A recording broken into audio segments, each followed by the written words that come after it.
So, Namaskar everyone. Today we will discuss the topic revaluation of assets and liabilities. Revaluation of assets and liabilities. It is a common topic in the reconstitution of firm. Now, what is reconstitution of firm? In previous classes we have discussed about the reconstitution, that the reconstitution means there is change in relationship among the partners in terms of profit sharing ratio. जब भी partners का profit sharing ratio बदलता है उसे हम कहते हैं reconstitution. Now reconstitution happened in case where partner agree to change their profit sharing ratio. Existing partners उन्होंने अपने आप खुद ही पार्टनर ने डिसाइड कर लिया कि हम लोग प्रॉफिट शेयरिंग रेशियो को चेंज करें. Second case when there is admission of a new partner in a firm.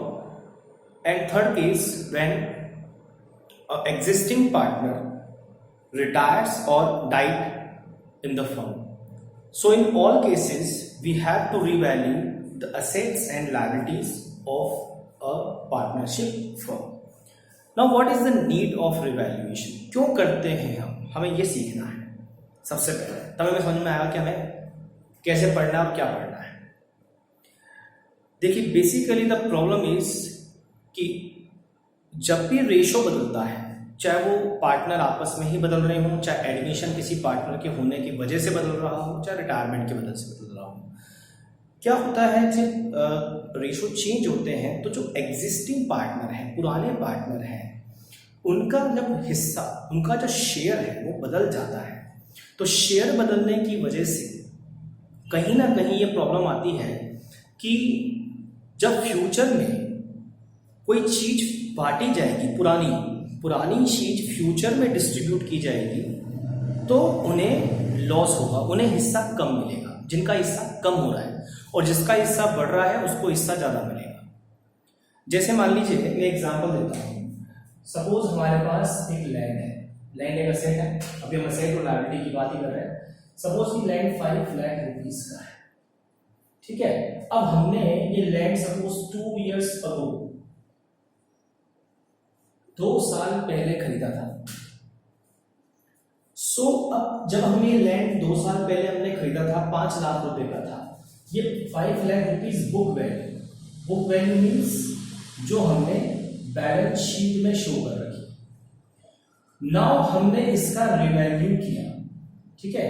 अब इसका रिवैल्यू किया, रिवैल्यूएशन हुआ, वैल्यू करवाई मार्केट में कि भाई आज के दिन मतलब जिस दिन रेशियो चेंज हो रहा है, सपोज 1 अप्रैल 2019 या 20 को, the beginning of the year, या कभी भी पार्टनर अपना रेशियो बदलते हैं, उस दिन हमने रिवैल्यू कराया तो हमें पता चला कि इस लैंड की वैल्यू तो अब 1 लाख रुपीस हो चुकी है, ठीक है. तो अब जब वैल्यू 1 लाख हो गई तो हम कह सकते हैं कि वैल्यू इंक्रीज हो गई है 3 लाख रुपीस, ठीक है. तो ये 3 लाख रुपीस की जो वैल्यू इंक्रीज हो गई है, इसका क्या करें. अब जिस पार्टनर का हिस्सा पहले से कम हो रहा होगा वो ये कहेगा कि 3 लाख रुपए जो वैल्यू बढ़ गई है, चलो आज हम इसको बेच नहीं रहे, अभी अपन सेल आउट नहीं कर रहे हैं, we are just revaluing, we are calculating the value at present, at the time of change in profit sharing ratio, at the time of reconstitution. What is the value of land? The value is rupees 1 lakh. Now this value is increased by rupees 3 lakh. So when this land will be sold in future, there will be profit of rupees 3 lakh. At least 3 lakh रुपए का profit आपको होगा.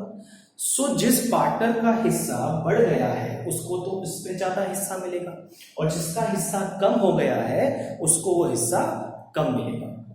तो अब झगड़ा इसी बात का है कि जिस पार्टनर का शेयर कम होता है वो ये कह रहा है कि भाई इसमें तो मुझे प्रॉफिट में शेयर कम मिलेगा.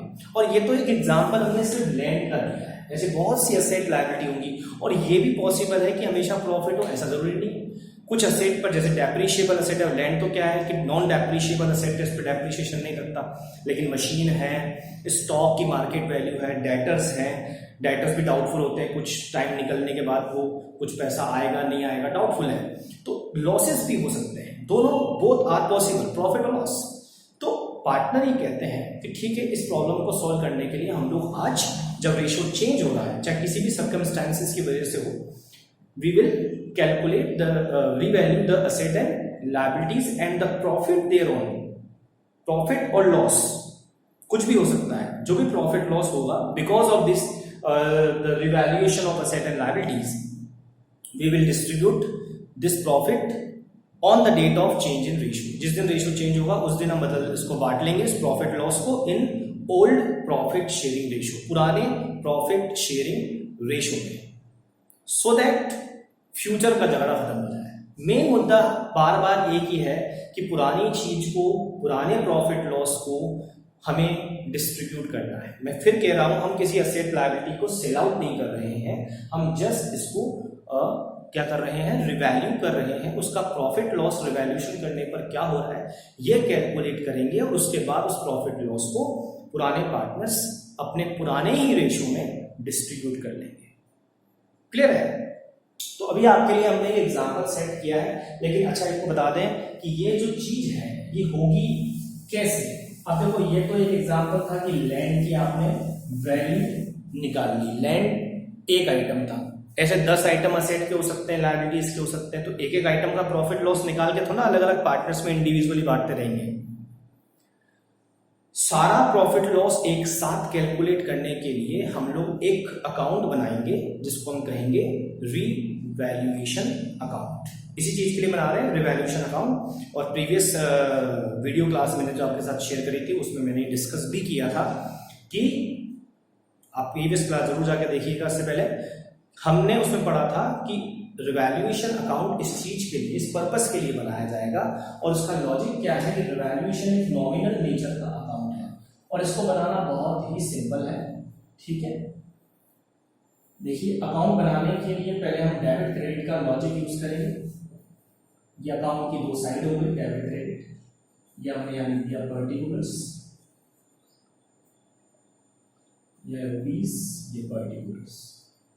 ठीक है, बहुत सिंपल लॉजिक है रिवैल्यूएशन का।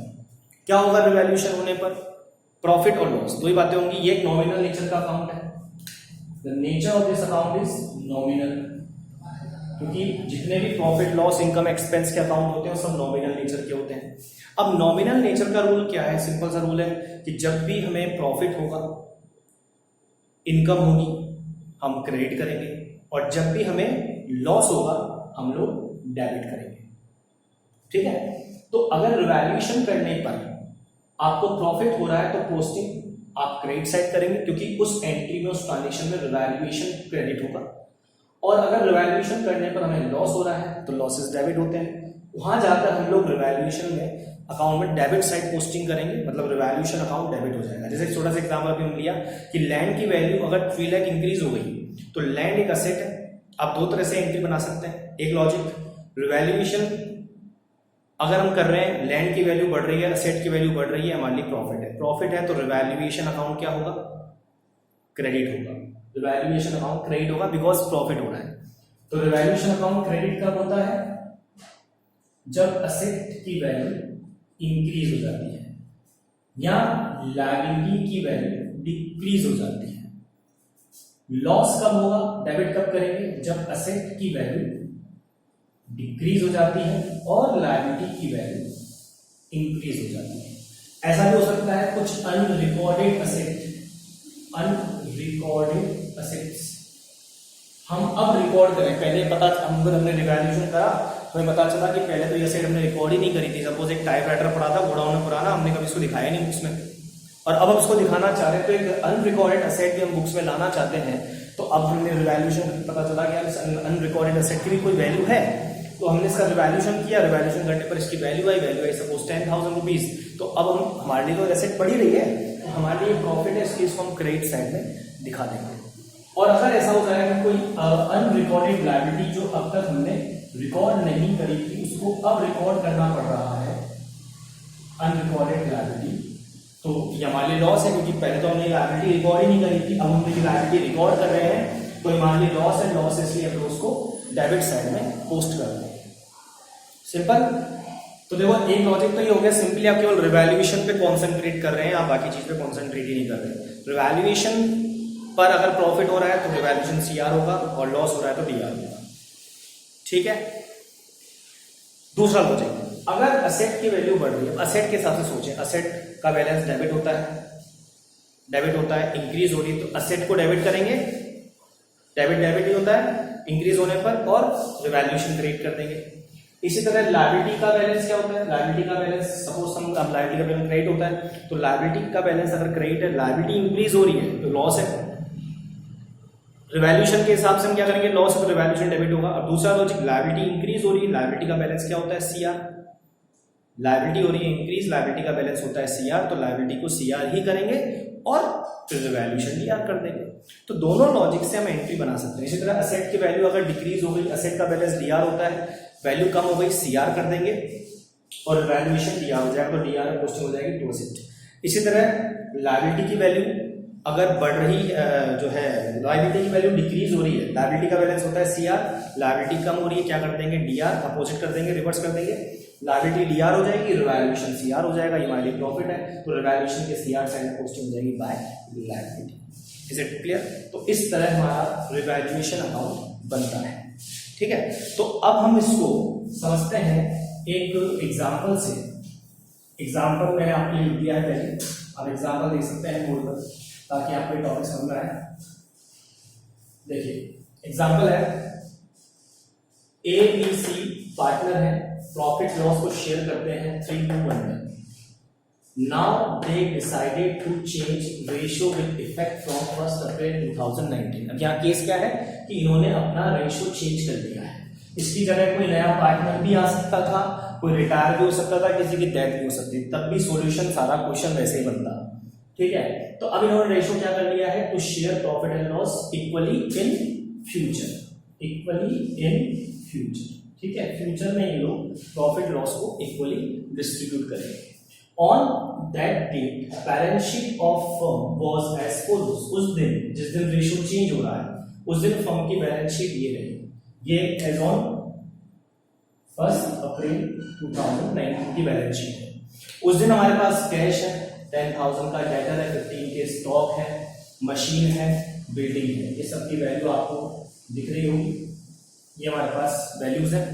ये क्रेडिटर है 12,000 के, ये रिजर्व्स हैं, और रिजर्व की अकाउंटिंग तो प्रीवियस क्लास में हमने सीखा है। रिजर्व में क्या करना है, रिजर्व का पार्ट क्या है, सिंपली पार्टनर्स में डिस्ट्रीब्यूट कर देना है, पुराने पार्टनर्स से पुराने रेशियो में। तो वहां तो असेट और लायबिलिटी का रिवैल्यूएशन, रिजर्व का रिवैल्यूएशन नहीं होता है। ठीक है, ये पार्टनर्स की कैपिटल है, हमें इससे मतलब नहीं। अभी हम लोग सीख रहे हैं रिवैल्यूएशन। अब ये कुछ एडिशनल इंफॉर्मेशन क्वेश्चन ने हमको दी और हमें बताया कि हमने एसेट लायबिलिटी का क्या किया है, रिवैल्यूएशन किया है। रिवैल्यूएशन करने पर ये 5 पॉइंट पता चल रहे हैं। क्या हुआ रिवैल्यूएशन करने पर, ध्यान दें, स्टॉक की वैल्यू 40,000 हो गई, स्टॉक वैल्यू एट 40,000। अब देखें पहले स्टॉक कितने का था, स्टॉक 50 का था, 50 से कितना हो गया 40, स्टॉक की वैल्यू कम हो गई, स्टॉक असेट है, वैल्यू कम हो गई, हमारे लिए लॉस है। लॉस है तो रिवैल्यूएशन के डेबिट साइड में पोस्टिंग हो जाएगी टू स्टॉक। ठीक है, हम लोग रिवैल्यूएशन, यहाँ पर क्वेश्चन प्रिपेयर रिवैल्यूएशन अकाउंट, हमें रिवैल्यूएशन अकाउंट बनाना है। तो रिवैल्यूएशन में अब लॉस कितने का हुआ, 50 का, 40 का या 10 का, 10 का। तो रिवैल्यूएशन में जो अमाउंट आएगा वो प्रॉफिट और लॉस का आएगा। कितना हो गया, कितना था, डजंट मैटर, कितना प्रॉफिट लॉस हुआ, कितना इंक्रीज डिक्रीज हुआ, वो अमाउंट हमें रिवैल्यूएशन में लिखना है। अच्छा, इसके बाद आप देखेंगे, फिर बोलते हैं बैड डेब्ट्स राइट ऑफ करो 2000 की। अब बैड डेब्ट्स किससे होती है, डेटर से। बैड डेब्ट्स मतलब जो पैसा डूबेगा या डूब गया, बैड डेब्ट्स मतलब डूब गया। 15,000 रुपीज के डेटर थे, लेकिन बोले 2,000 रुपीज बैड डेब्ट्स हो गए, डूब गए। तो अब 2,000 रुपीज अगर हमारे डूब गए तो ये हमारे लिए लॉस है। लॉस है, रिवैल्यूएशन फिर डेबिट होगा, डेबिट साइड पोस्टिंग होगी टू डेटर।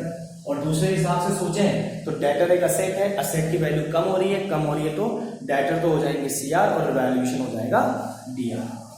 और अमाउंट ऑफ लॉस कितना है 2,000। आगे आते हैं मशीन के लिए बोल रहे हैं रिड्यूस टू ₹75,000। मशीन की वैल्यू को रिड्यूस करना है टू मतलब तक, मशीन की वैल्यू रिड्यूस करनी है 75,000 तक। पहले कितने की थी, देखें पहले 80,000 की थी, 80,000 की वैल्यू अब 75,000 हो रही है, तो 5,000 वैल्यू कम हो रही है, 5,000 कम हो रही है। इस वजह से जो है ये भी एक लॉस है। यहाँ भी मशीन असेट कम हो रही है, तीनों ही पॉइंट में असेट कम हुई है। अब तक रिवैल्यूएशन का बैलेंस डीआर है, उसको सीआर कर देंगे, तो मतलब असेट को सीआर कर देंगे, रिवैल्यूएशन लॉस इसमें डीआर साइड पोस्टिंग हो जाएगी टू मशीन की। And the amount of loss is 5000 with the amount of loss 5000। 3 point clear है, आगे बढ़ते हैं। Building should be increased. अभी बोल रहा है बिल्डिंग की वैल्यू इंक्रीज करनी है बाय 10%, क्यों उसने एक परसेंटेज दे दिया। तो बिल्डिंग की वैल्यू कितनी है, देखें बिल्डिंग की वैल्यू 1 लाख है, 1 लाख से बोल रहा है इसकी वैल्यू 10% इंक्रीज हो गई है। तो 10% अगर इंक्रीज हो गई है तो बिल्डिंग की वैल्यू इंक्रीज हुई है, ये हमारे प्रॉफिट है। प्रॉफिट है तो वैल्यूएशन के सीआर साइड में लिखा जाएगा बाय बिल्डिंग। ठीक है, कितना 10,000 का 10%, 1 लाख का 10%, 10,000 इतने रुपए वैल्यू हमारी इंक्रीज हो गई है। अच्छा, जो नई वैल्यू हो गई है, जैसे स्टॉक 40 का हो गया, अब डेटर हमारे 13 के रह गए, स्टॉक हमारा जो है 40 का रह गया, मशीन हमारी 75 की हो गई, बिल्डिंग हमारी 1 लाख प्लस 10,000 इंक्रीज हो गई, 1,10,000 हो गई। ये जो नई वैल्यूज हैं ये जाके हम आगे जो बैलेंस शीट बनाएंगे इसके बाद उसमें दिखाएंगे। ठीक है, अभी रिवैल्यूएशन में तो मुझे दिखाना है कितना वैल्यू इंक्रीज डिक्रीज हुआ है। सो अब और कुछ है, हाँ एक पॉइंट और है, क्रेडिटर्स के बारे में है। क्रेडिटर्स 12,000 के हैं, विल नॉट क्लेम 2,000। अब 2,000 के क्रेडिटर आपसे पैसा नहीं मांगेंगे, उसका कोई भी कारण हो सकता है क्रेडिटर मिल ही नहीं रहा, नहीं कहाँ गया। ठीक है, तो 2,000 रुपीज के creditor will not claim any amount from you. तो 12,000 में से 2,000 के क्रेडिटर अगर पैसा नहीं मांगेंगे तो हमारी तो फायदे वाली बात है, प्रॉफिट वाली बात है, पैसा नहीं देना पड़ेगा। तो ये हमारी प्रॉफिट है, प्रॉफिट है तो रिवैल्यूएशन अकाउंट के सीआर साइड में इसकी पोस्टिंग कर देंगे कि लायबिलिटी कम हो गई, लायबिलिटी कम हो गई तो हमारी प्रॉफिट है, प्रॉफिट है तो इसलिए सीआर साइड में रिकॉर्ड हो जाएगा। सो अब हमारे पास कोई पॉइंट नहीं, पांचों पॉइंट हमने लिख ली। अब इस अकाउंट का हम प्रॉफिट लॉस निकालेंगे और पार्टनर्स में बांट देंगे, पुराने रेशियो में पुरानी चीज है इसलिए। देखिए सीआर साइड में 10 और 2 12,000 आ रहा है, यहाँ का टोटल ये 12,000 है। 10, 2 और 5 डेबिट साइड का टोटल 17,000 है। ठीक है, सो डेबिट साइड का टोटल ज्यादा है 17,000 और यहाँ का टोटल 12,000 है। तो इसको हम लोग बांट देंगे पार्टनर्स कैपिटल अकाउंट में। ये हमारे लिए क्या कहलाएगा, ये हमारे लिए लॉस कहलाएगा। लॉस क्यों कहलाएगा, क्योंकि डेबिट साइड में जो लॉसेस हमने लिखे थे वो ज्यादा है और क्रेडिट साइड में जो प्रॉफिट्स लिखे थे वो कम है वैल्यूएशन करने पर, तो नेट हमें लॉस हुआ। वो लॉस हम लोग पार्टनर्स में बांट देंगे। 3 पार्टनर्स में एबीसी में किस रेशियो में बांटेंगे, पुराने रेशियो में बांटेंगे। Is it clear? अच्छा, सपोज अब लॉस कितना था आपका, लॉस था आपका 5,000 रुपीज का, 5,000 का लॉस आप बांटेंगे 3:1 में पुराने रेशियो में। ठीक है, वो पॉइंटों में आएगा जो भी आंसर आएगा। चलो अगर सिंपल करना चाहते हैं तो ये कर लेते हैं। सपोज इनका रेशियो पहले था 3:1, ठीक है, अब 3:1 में इसको बांट देते हैं हम। आप अलग ही पॉइंटों में भी आ सकता है बट हम लोग समझाने के लिए आपको क्विकली पॉइंटों में नहीं लाना चाह रहे, सिंपल लेके चलते हैं। 3:1 में आप तो 5,000 का लॉस 3:1 में डिस्ट्रीब्यूट करेंगे तो 3/5 1/5 1/5, तो ये आ जाएगा आपका 3,000, इसका आ जाएगा 1,000, इसका आ जाएगा 1,000। इस तरह ये अकाउंट यहाँ पर कंप्लीट हो जाएगा और ये रिवैल्यूएशन का जो भी प्रॉफिट लॉस है पार्टनर्स में डिस्ट्रीब्यूट हो गया, बाद में उनकी कैपिटल को इफेक्ट कर देगा। तो अभी आज की क्लास में क्या सीखा कि रिवैल्यूएशन कैसे करते हैं एसेट लायबिलिटीज का। इसके लिए रिवैल्यूएशन अकाउंट बनता है। रिवैल्यूएशन का नेचर नॉमिनल है, बहुत सिंपल सा लॉजिक है। प्रॉफिट है तो सीआर में, लॉस है तो डीआर में, लास्ट में प्रॉफिट लॉस निकालना है और पार्टनर्स में डिस्ट्रीब्यूट कर देना उनके पुराने रेशो में। सो आज के लिए हम इतना ही लेते हैं। बाकी क्लास में बाकी चीज़ों में या बाकी के टॉपिक जो हैं वो हम लोग नेक्स्ट क्लास में पढ़ेंगे। ठीक है, थैंक यू।